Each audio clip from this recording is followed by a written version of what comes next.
District Board meeting to order for Tuesday, December 10th, 2024. I would like to start by going over our meeting procedures very quickly, that if you are not on the agenda to speak, then you would not be allowed to do so before the board tonight. We will begin. Mr. Chance is going to say the prayer for us, and then we will stand for the pledge. Oh, and the flag. Let us pray. Dear Heavenly Father, thank you for bringing us all here tonight, Lord. Thank you for the many blessings that you placed upon this district, upon everybody here, Lord. Be with us as we make decisions for the business of the district. Thank you for this time of the year, especially, Lord. I hope everybody remembers the reason for the season, and be with us as we go through this holiday season. These things we ask in your name. Amen. Attention, salute, pledge. I pledge allegiance to the flag of the United States of America and to the republic for which it stands, one nation, under God, indivisible, with liberty and justice for all. So we will begin with the approval of the general agenda. I have a motion. Okay. We make a motion that we will need to add a personnel matter and a potential legal matter in executive session. Okay, so in executive session, we would add a legal matter. Is that two separate? Correct. Okay, so 5 would be a legal matter, and 6 would be potential litigation.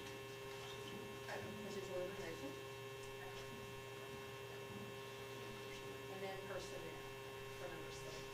Okay, anybody have any issues with that? Okay, so we have a motion to add 5 and 6 items to executive session. So we will take a second for that. Second. Okay, all in favor? Aye. Okay, so the agenda has been approved. Next, we will need the approval for the November 4th, 2024 minutes. So moved. All in favor? Aye. And that passes. Next is the approval of the monthly financial report for October of 2024. Motion. Second. All in favor? Aye. And that's unanimous. Next, we have the approval to accept the bid from reverse auction of $74,000 from Singer Hotel and Restaurant Supply for a new freezer at Baxterville. So moved. Second. All in favor? Aye. And that passes.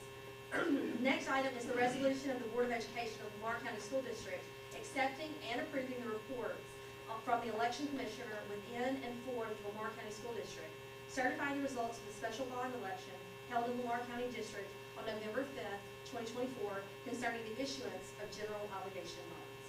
Yep. Yes, big one. That's a big motion right there. Very proud of that motion. Absolutely, a lot of work went into that. So we will take a motion. So moved. Second. And all in favor? Aye. Aye. Okay, our next item is to approve the changes to policies ABB, AC, AE, AFE, CEE, CGD, CGJ, DG, DGA, DH, DID, and DK. A motion? Motion. A motion? Second. All in favor? Aye. And that passes.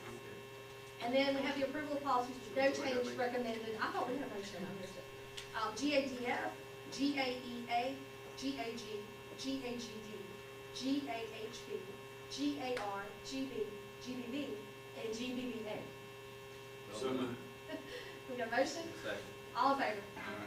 And that passes. Next, we have the issue of charging a fixed asset custodian for a lost or stolen Motorola radio. So, Dr. Hampton? Yeah, so as you know from your board packet that was sent out, you know, saw the situation.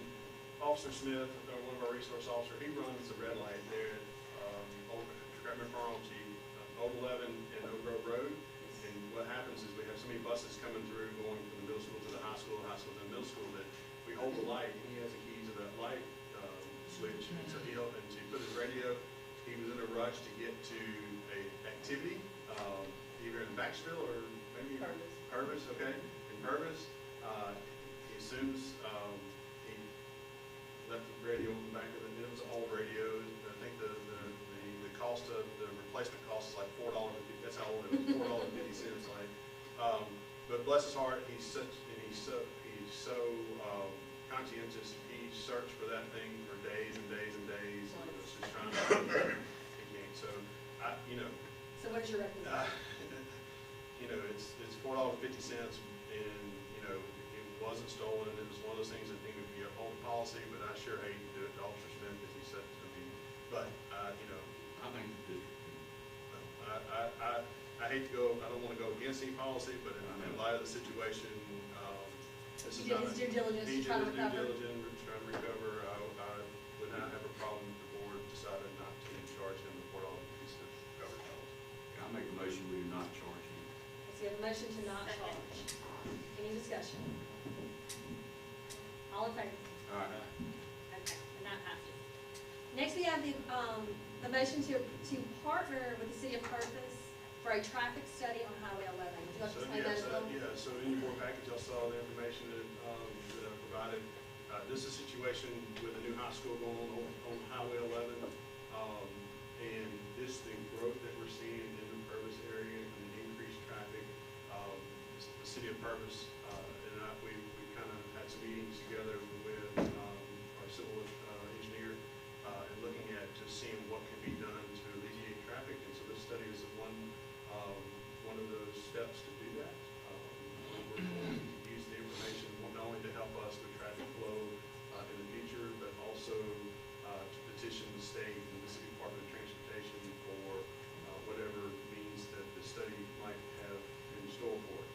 So I think this is something that is going to be very beneficial for our district to know exactly how many cars, when, what, this, that, and the other goes through, so that we can better help the traffic situation. Because you drop your children off at Purpose High, Middle, or Upper, you feel the pain. And I think I hear people in the audience or online cheering right now to kind of help some of that, alleviate some of that traffic. So. Okay. Any questions? No? Okay, so we will accept the motion. Motion. Second. All in favor? All right. And that's unanimous. And next, Mr. Carlos, we have our land manager matters.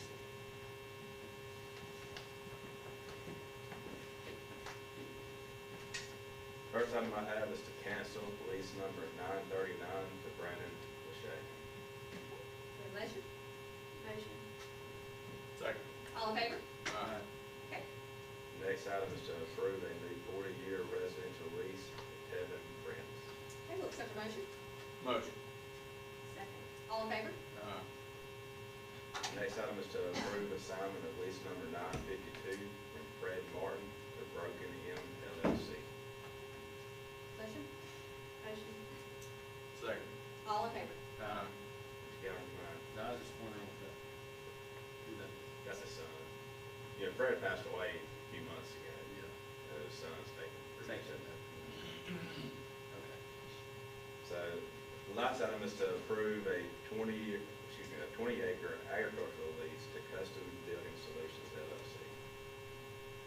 So moved. Second? Second. All in favor? All right. And that's also unanimous. Thank you, Mr. Carlos. Yep. Okay, okay, the superintendent's Ten report. for you. Hold on, because this one's going to be a lengthy one. I'll try to get through it. But one, set the timer 3 minutes, right? Yeah. Earlier today, I had Mr. Blankenship and Ms. Fletcher from the First Bank come and present the district with a $100,000 donation or check to our early. It's not a donation. It's a tax credit. That's right. So it's a tax credit from the First Bank for our Early Learning Collaborative, which is phenomenal.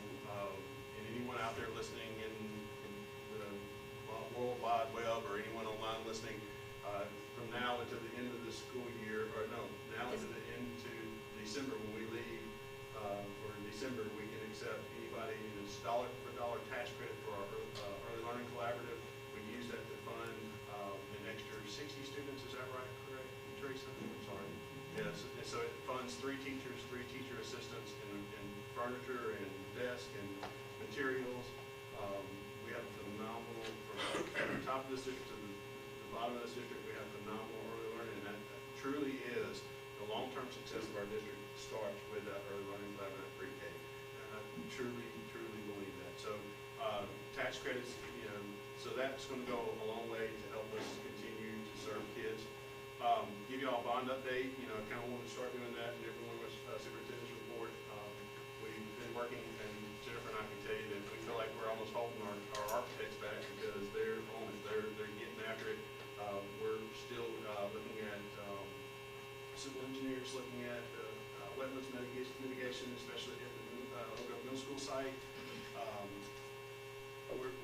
We've completed what they call the programming, and that's kind of the spaces. Now they're gonna start laying out and looking at what spaces, you know, what they brought to the table when we met with them. Was it 3 weeks ago, the first week, almost last week in October? What they brought to the table, was, when did we meet? It was November? It's the week right after the election, I think. Yes, that's correct. Yeah. Yes, and so, when, what they brought to the table, and had 2 board members there as kind of a, ex officio committee type deal. The spaces that they had, the things that they had laid out, but just all the spaces and thought and thinking that went behind, from band rehearsal spaces to choral spaces to JROTC spaces to special ed storage and special education spaces, and so very excited to see what they can put together for those schools. So we're moving forward. That's what I want to reassure people, that we're moving forward. We're not just sitting still. Especially now that we've had that motion tonight's board meeting, we can really start, moving forward, spending money, and whatever money we spend now, we can reimburse from proceeds of the bond later. I want to address, and this is what's going to take some time, the incident we had at Oak Grove High School last week. First and foremost,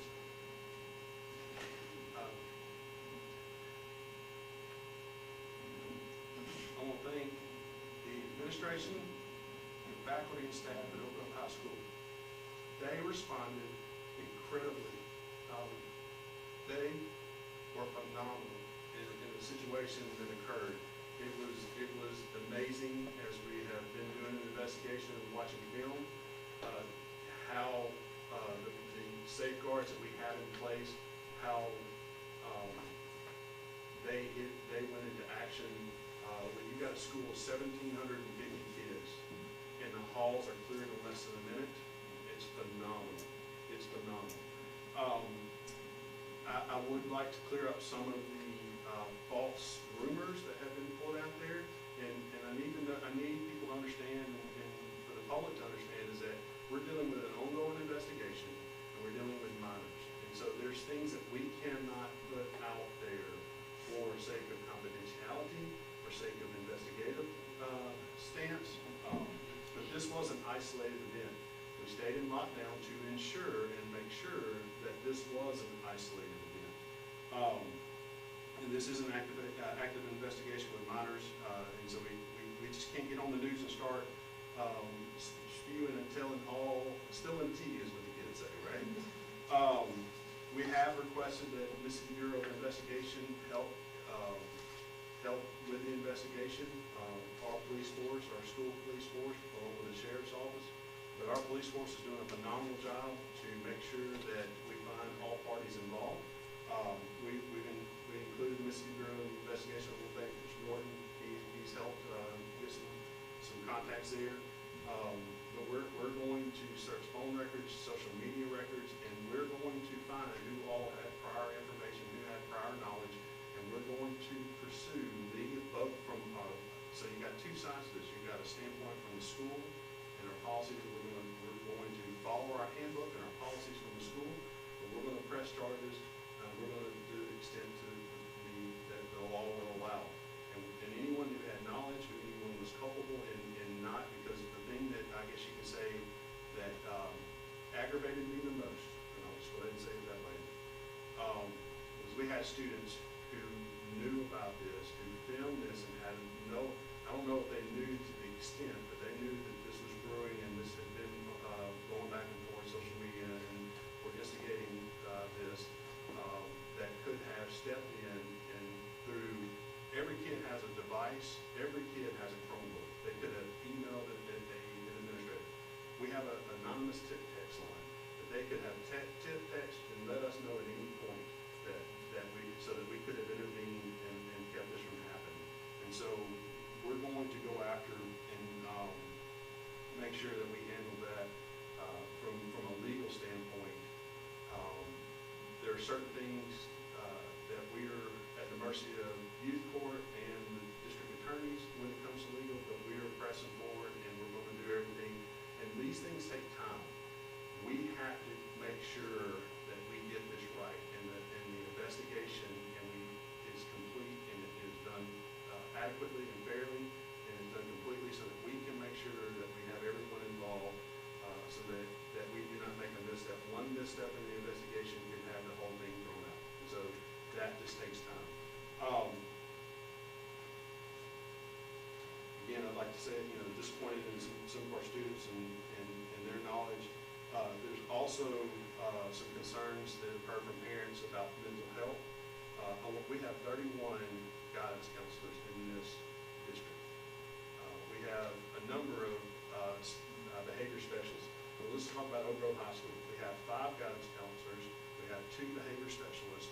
We have a mental health specialist here at central office that we'll be glad to see. And so any student that's having some repercussions from whatever, from the event, they just have to reach out. We have the means in our district to be able to help faculty, staff, students. If there's any issues from the mental health standpoint, we can take care of them. I'd like to point out too that the day after the event, on December the 5th, the attendance at Oak Grove High School was 90.52%. So 90.52% of the students were at school that day. The Friday afterward, it was 92.46. Monday, yesterday, was 92.64, and today was 94.75.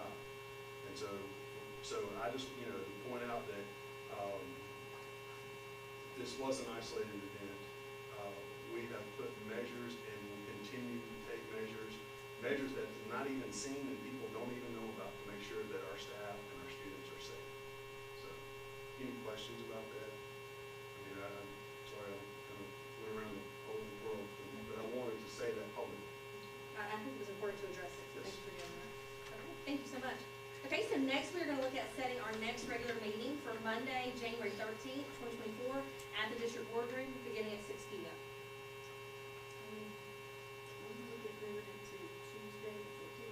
Tuesday the 14th, okay? Mr. LaFawn? Works for me. For you? Okay, well, Sure. Jordan's not here to vote, so, Sure. Mr. Hampton? I'm good with it. Okay, all right, well, we will change it to Tuesday, January the 14th, here at the board meeting at 6 p.m. So we will take a motion. Motion. I think it's going to be you, Lance. Second.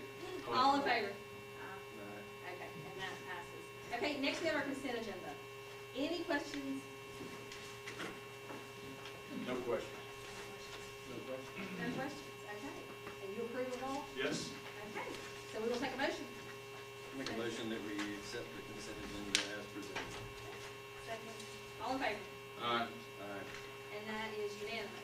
Okay, we have other next, but we have no other. So then we are looking at considering executive session. We actually have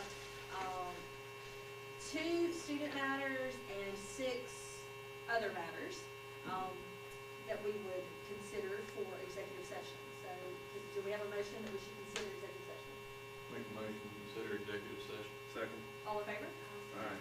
Okay. I was gonna let Lance do it. No, I know you love it. I make a motion that we enter executive session. We'll take a second. Second. All in favor? Aye. We are in executive session. Thank you for being here. I really was gonna let you do it. I You love it so I didn't want much. to jump the gun. Could be your last No, one. that's your thing. Signature.